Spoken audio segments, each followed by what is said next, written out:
Hello everyone and welcome to this demo. This is making a raglan sleeve. Let's get started. At first I'm going to show you the pattern here. So you will notice the shape is kind of like a diamond, whereas the widest part is the shoulder underarm section.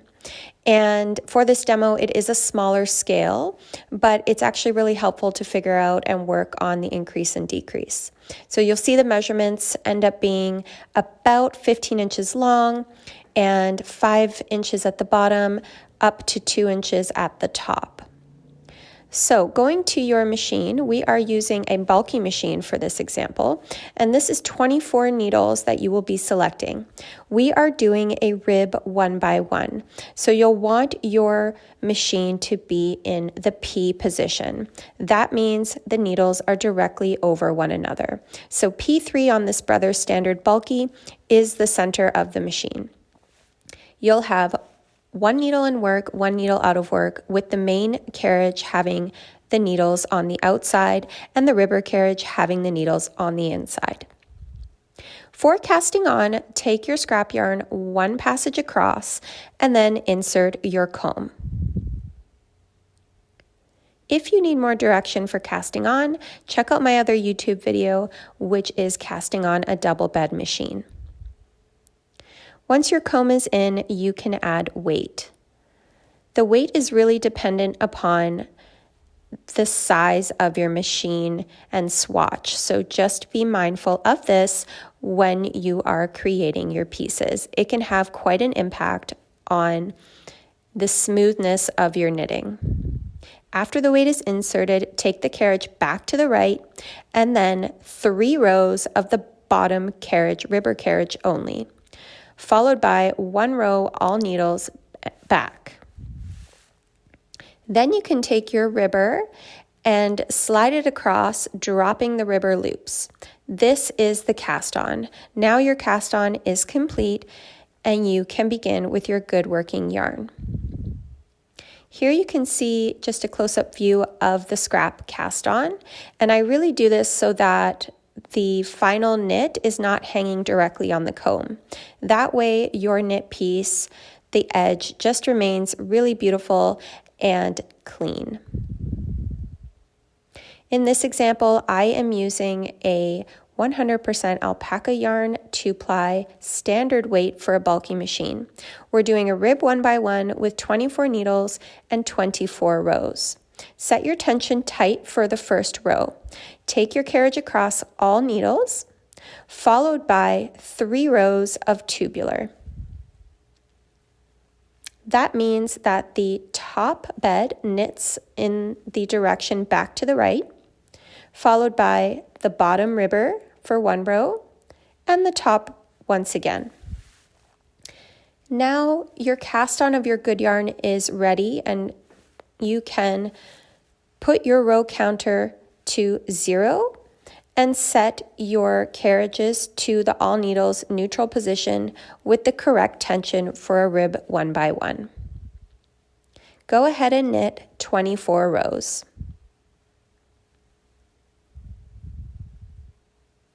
Here's a nice close-up version.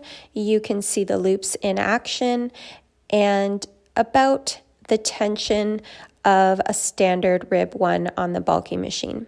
Again, this is always dependent on whatever yarn you are using.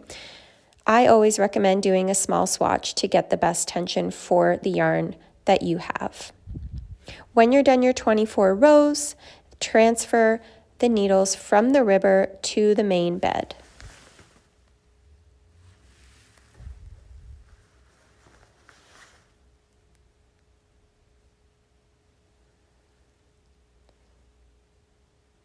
When you have completed that, drop your ribber so that you can change the sinker plate and begin knitting the upper part of the sleeve.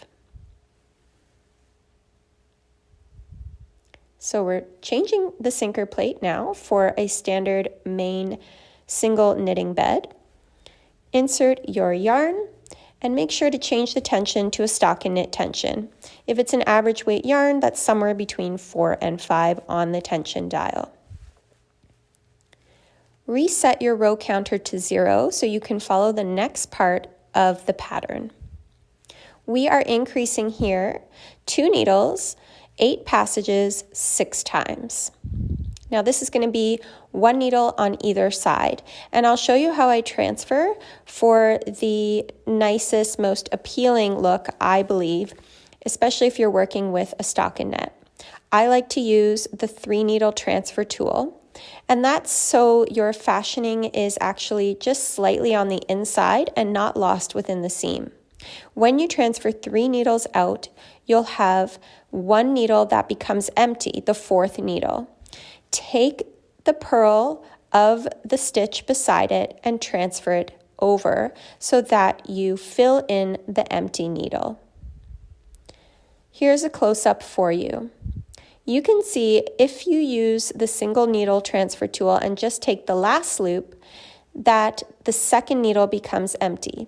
Now this isn't necessarily wrong, it just means you won't see that beautiful fashioning on the inner line of the garment. It's definitely a possibility, but if you can and you have the ability with a 3-prong transfer tool, try to move multiple needles in order to see that beautiful fashioning happen on the sleeve.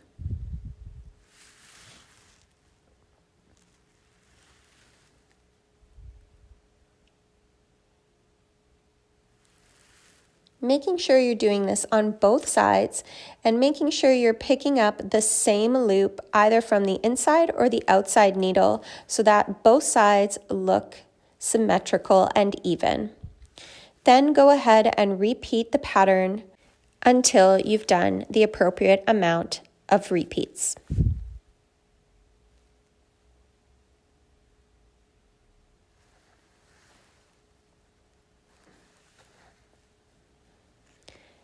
This example is super helpful to start being comfortable with that transfer tool. If you don't have a row counter, keep a piece of paper close by and make a tick every time you do a repeat. This will help you stay on track.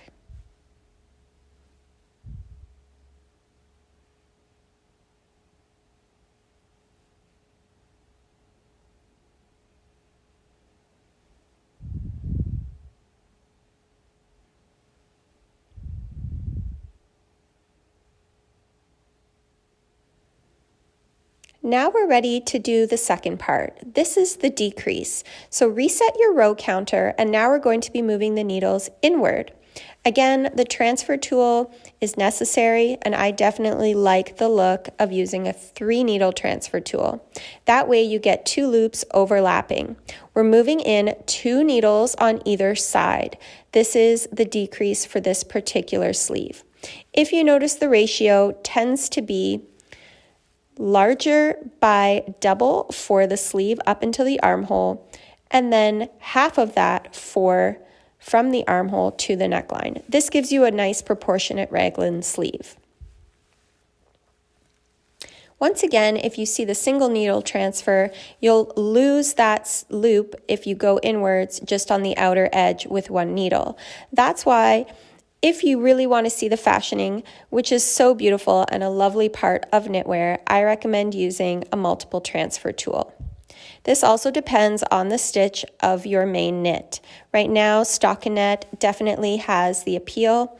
Most of the time, transferring with a multiple transfer tool when you're fashioning gives you the nicest edge. So go ahead and repeat that pattern until you've arrived at the end. This should be 12 needles if you're following the pattern provided.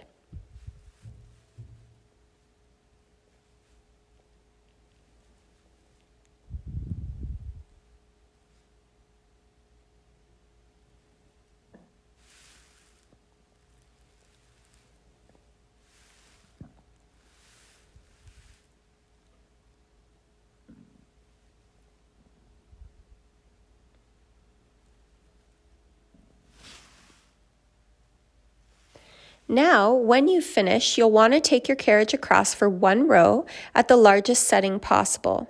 In this example, I'm doing a crochet cast off, and that's why we do that extra row.